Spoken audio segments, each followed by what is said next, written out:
It's a crazy world, I tell you.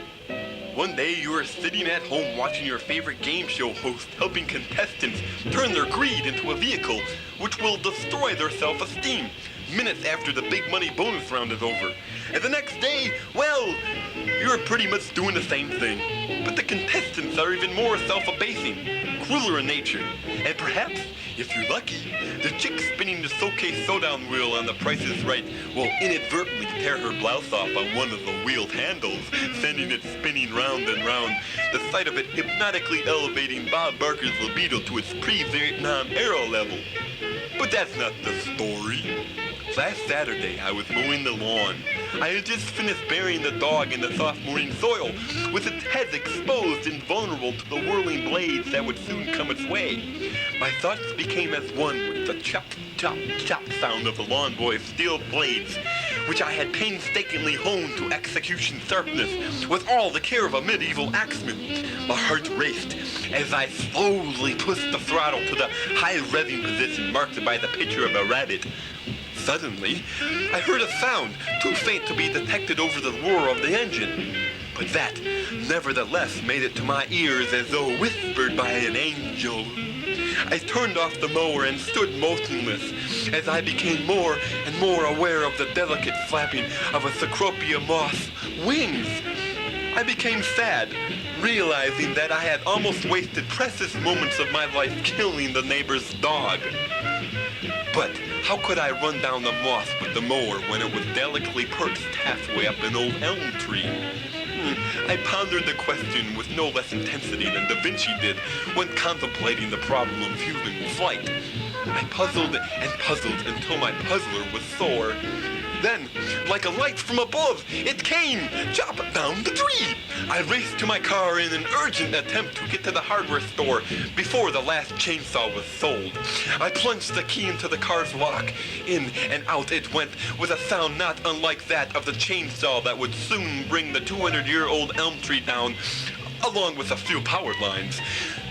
But I lost interest and went inside for a sandwich, accidentally stepping on the dog's head on my way. A new day. But this will certainly be a day for music and laughter.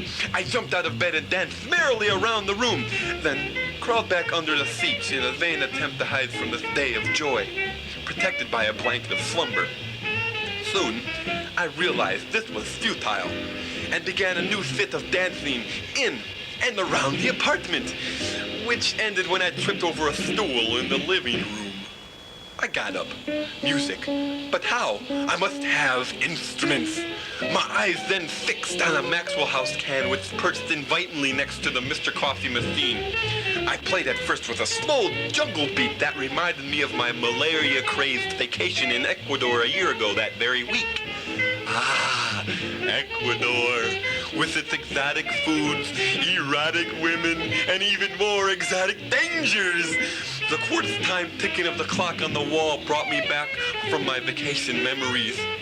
2 bits per tick of the clock. 3 beats, 4, 5, 6 beats per second. I drummed on. Hands flew in an all-consuming fit of intense concentration of my will to go faster and faster. 10 beats per second, 20, and I counted them individually, aware of time and space between ticks of the clock in super slow motion.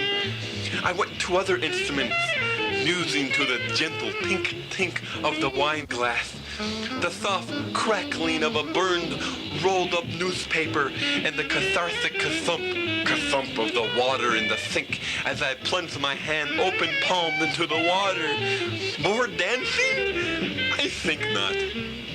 I sat down to watch headline news, for even on a day of music and dance must be some contact with the cold world of reality. But what's this? As I switched on the set, it was 5 minutes till the hour and the time for entertainment. News. Exciting. My joy was that the world would not think to impinge on my elated mood. I decided to crack open a brew to soften this blow of this cosmic experience.